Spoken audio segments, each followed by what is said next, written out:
G'day, Steelers Nation. Welcome back to Steelers Nation Australia. Derek Carr signs a massive deal. The Saints and Derek Carr have agreed on a 4-year deal, $150 million, with $100 million guaranteed, right? Per me, which is Ian Rappaport and Mike Garafolo, sources. He gets $70 million effectively, fully guaranteed, $60 million at signing, another $10 million in year 3, vesting after year 1. Carr restructured his deal to accommodate Saints. So the Saints have their quarterback. Isn't that crazy? I don't know, man. I'm not really a massive fan of Derek Carr. Let me know in the comments below if you guys like. If is he a good player? I think to me, he's just a guy. But he gets a $150 million deal. So I just woke up today, saw the news. I'm like, really? The Saints are going after him.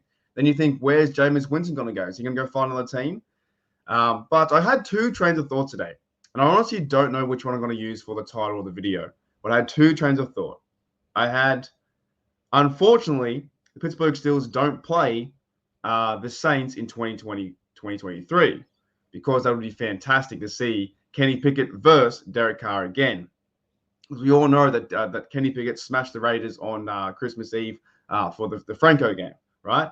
And the other title I was going to go with, or trains of thought, was Kenny Pickett is greater than Derek Carr. And I want to compare the two and more or less compare the two in one game.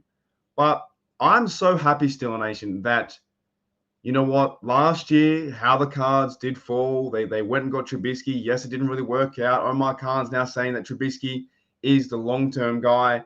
But we have Kenny Pickett as our future. That's definitely there. And there's no real big deal yet. Got Kenny Pickett on a rookie deal. Like, you don't need to put him to another 2 or 3, maybe 4 years, and you can kind of see what can happen with that, right? The Saints are spending a lot of money. That's a lot of money for a quarterback who hasn't really done anything in this league. He's 0-1 in playoff games. I think he lost against the Bengals 2 years back. That's when the Bengals went on to go to the Super Bowl and they lost, right? But he has a really bad record too. Like, I'm not a big fan of Derek Carr. I just think he's just a guy throwing the football. And he has like XFL qualities. He just be an XFL guy.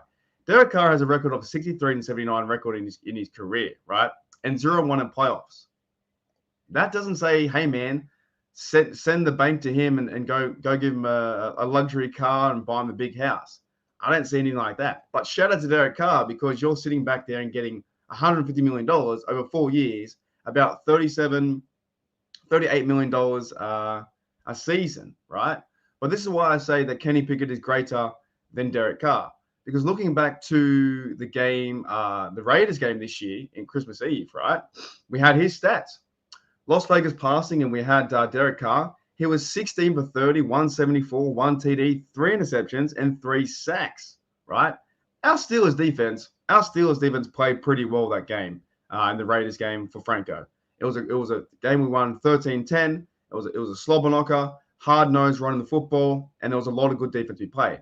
But this is why I say that Kenny Pickett is greater than Derek Carr, right? 16 for 30, 174, 1 TD, 3 interceptions, and 3 sacks. He couldn't handle, not the heat, he couldn't handle the cold.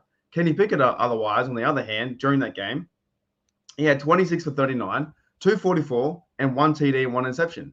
But he also had that game-winning TD to George Pickens to the end zone, right? So when you see things like this, when you do see things like tweet it this morning, like I said, guys, I miss all the news all the time. You think, do these quarterbacks get paid too much? Derek Carr signing a 4-year deal, $100 million guaranteed.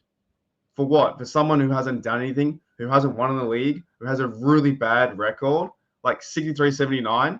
So someone who didn't work out with the Raiders. Like, he had played there a long time. And if you go to his stats, he has over 3,200 attempts, right? Sorry, 3,200 completions, 5,000 attempts, 64 percentage, 35,000 yards, 7.1 average, 217 TDs, 99 interceptions, right? The list goes on. His QBR is ranked about 60 odd, but the guy can't win. He can't win, right? So all that money goes towards that quarterback, but he can't win the big games. Now, will this be a shot that the Saints give him a chance? You know what? They might have a chance in a weak division now. There's no Tom Brady. There's the Falcons, the Panthers, they have no real idea with their direction of their club. The Falcons are going backwards. Carolina can't get out of their own way since Super Bowl. Actually, they're both the same. Falcons and Carolina both can't get out of their own way since their Super Bowls in 50 and 51, right? Buccaneers have no Tom Brady anymore. Could this be a chance that the Saints might take over that division, right? But it is unfortunate the Steelers don't play the Saints this year because I think Kenny Pickett would go out and beat Derek Carr again. If you look at the numbers, dead set that would happen. Kenny owned him in our house. Dead set.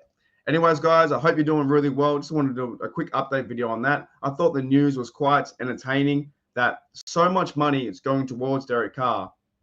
And now the roll-on effects are going to happen. You're going to see Daniel Jones get a big contract. You're going to see Lamar Jackson probably get a big contract. Will he stay with the Ravens? You're going to see the other side too with Aaron Rodgers. Will he stay a Green Bay Packer, or will he become a Jet, or will he become a 49er? All these things are going to start to happen in the next 10 days. It's going to be, what do they call it, March Madness with all this kind of stuff. So it's going to be kind of fun. But yeah, in my opinion, guys, Kenny Pickett is greater than Derek Carr. I'll see you later.